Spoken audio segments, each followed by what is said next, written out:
2.5 years ago, I bought a small 28-foot that I renamed Nautigirl. I swore to myself at the time that I would go with her to French Polynesia. It's done today, and here is a summary of my single-handed transpacific passage. I hope you enjoy!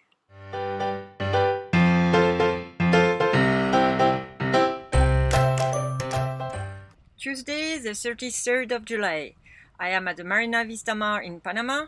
It's almost 2 p.m. and I am preparing the boat in order to leave. This will be the first day of my Transpacific passage, which I expect will be about 45 days. My friends Kevin, Jacobo and Brian came to give me a hand, and Mac Nautigirl, my staff teammate, is of course part of the game. See you! Take care! All the best! A last goodbye to my friends, and it's time to go. Ready, ready? Yes. Okay. Perfect. Here you go, look how nice this you go. Now you can turn. Thank you! Hey, I will miss you, huh? Come and visit me very soon!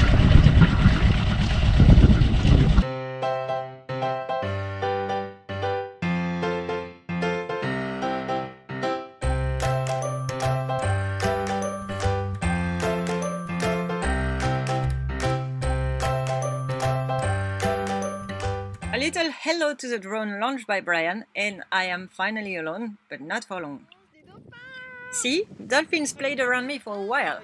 I felt so happy because for me it meant good luck for the rest of my passage. I left at 2 p.m. the day before, and it's now 6:45 a.m. the following morning. I feel tired after this first night at sea, during which I had absolutely no wind, which meant engine on the whole time. It was cloudy the whole night, with impressive thunders sometimes. I did my best to sneak outside the darkest cloudy area, and could not avoid feeling impressed by some massive lightning. I saw lightning striking the sea facing the boat, but far enough luckily not to feel unsafe. Still, I was really happy to see the sun rising and the sky becoming clearer. See that beautiful sunrise? About 10 minutes ago, I saw 2 whales coming at the surface of the water really close to my boat.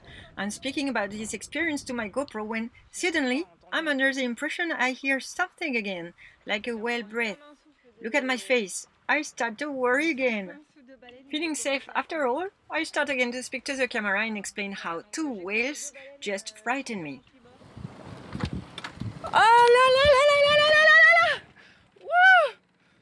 At that moment, I was feeling so stressed by the proximity of such big animals that my knees were badly shaking, I can tell you.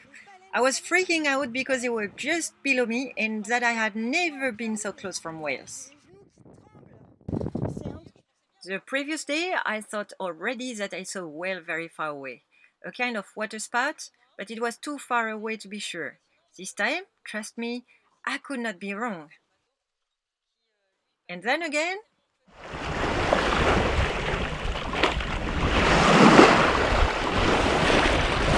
wow! Ils sont énormes!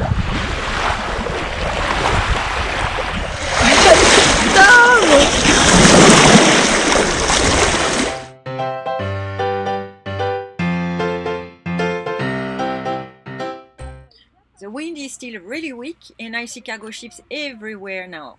Going out of Panama is not a safe thing to do between the cargo ships, the thunders, the lightning, the rain and the lack of wind. I have now to cross the cargo lane, which passes between the Americas and the Panama Canal, and it gets more and more complicated.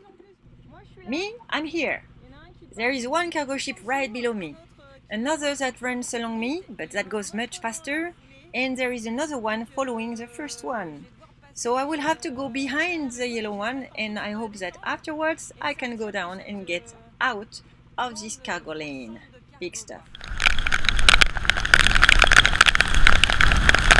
I have just tacked to go away from the cargo lane, and now I try to find outside this peculiar cargo ship, but I do not manage to see it because of this heavy rain, as you can see. Not easy as a task. This second night was a good night of sleep. I had AIS on with the alarms. I was far from any other boat, so I was able to sleep for half an hour, 3/4 of an hour at a time during the whole night. That was great because I needed it. Now I'm waiting for the wind to come back, and because I'm fed up to do 1.5, 2 knots, I started the engine. I don't push it much, 1500 RPM, not to consume too much. I had a little nasty surprise with the gear throttle.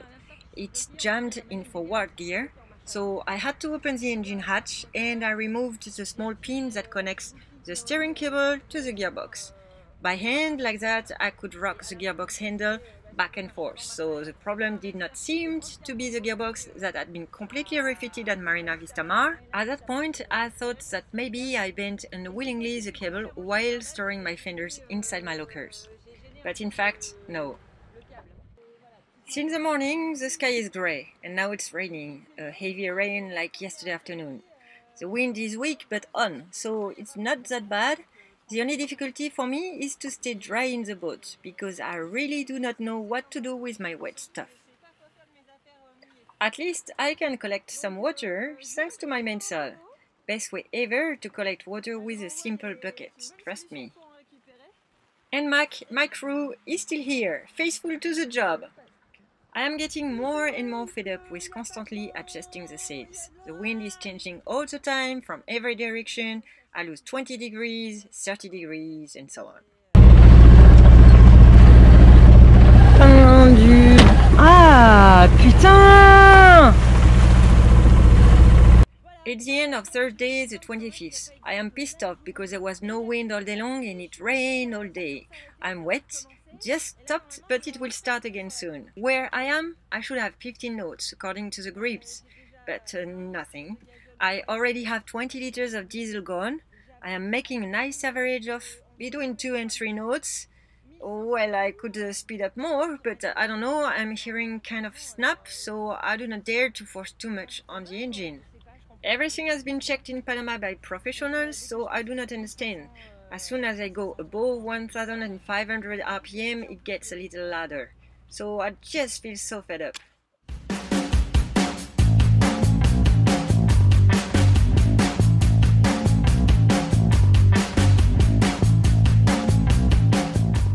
I always wanted to know how it felt to sail a transpacific passage, especially single-handed. So I made a video like the one I would have liked to see before departing. I hope you enjoyed this format. If so, do not hesitate to put a thumb up on my video and subscribe to my YouTube channel. See you soon!